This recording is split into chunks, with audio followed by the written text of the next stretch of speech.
বহু মানুষ আছে যাদের পুজো করার সময় হাই ওঠে আর চোখ থেকে অঝরে জল পড়তে থাকে।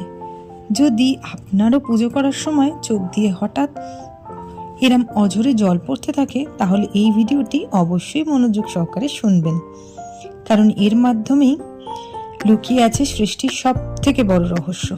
ভক্তি ও নিষ্ঠার সহিত যদি পুজো করা হয়, তাহলে ভগবান খুবই সন্তুষ্ট হন। এরম ঘটনা আমাদের সাথে প্রায়শই ঘটে। প্রত্যহ আমরা ঘরে ঘরে পূজার্চনা করে থাকি।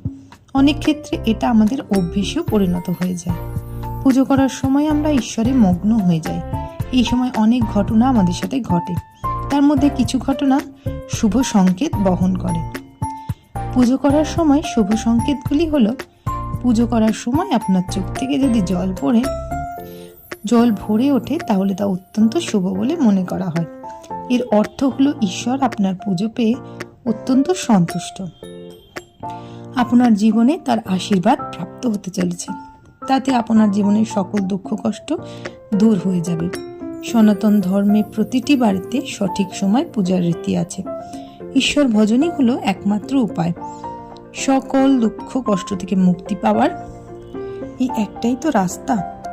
ভক্তির পথ খুবই কঠিন, ঈশ্বর ভজনাও খুবই কঠিন, কিন্তু ফল খুবই সুখকর। যে ব্যক্তি পুজো করতে করতে ঈশ্বর এর দিকে মনোনিবেশ করে, তারই চোখ দিয়ে জল পড়ে এবং শাস্ত্রমতে তাও অত্যন্ত শুভ বলে মনে করা হয়। দ্বিতীয়ত হলো পুজো করার সময় হাই ওঠা বা ঘুমিয়ে পড়া। শাস্ত্র অনুসারে ঈশ্বর ভজনা শুদ্ধ মনে করা, তাহলে ঈশ্বর কিন্তু উপাসনা গ্রহণ করেন। পুজো করার সময় কোনো মানুষের হাই উঠলে বা ঘুম পেলে মনে করা হয় তার মনে দ্বিগুণ চিন্তার উদ্ভব হয়েছে। তার মন ঈশ্বরের নেই, তিনি ক্লান্ত। তাই সমস্ত চিন্তাকে ঈশ্বরের কাছে সমর্পণ করুন, ঈশ্বরের ভজনা করুন, তাহলে দেখবেন আর এই ঘুম পাবে না।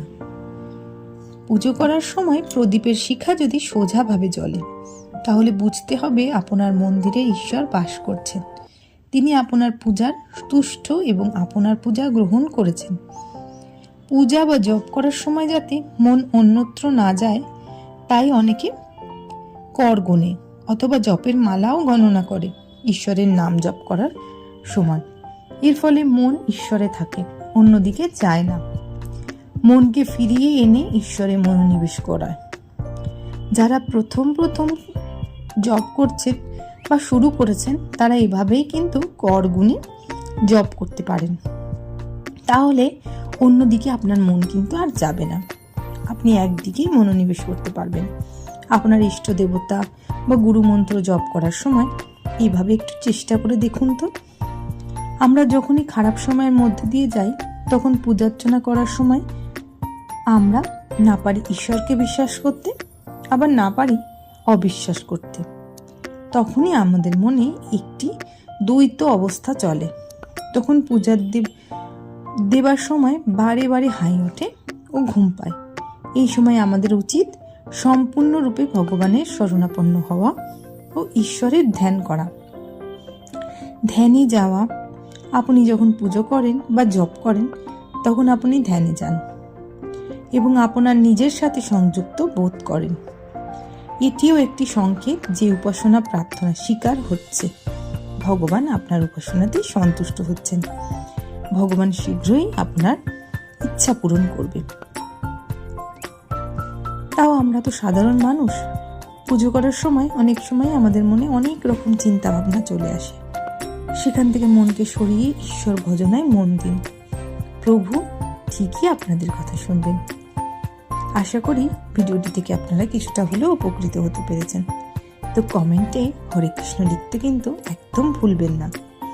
হরে কৃষ্ণ।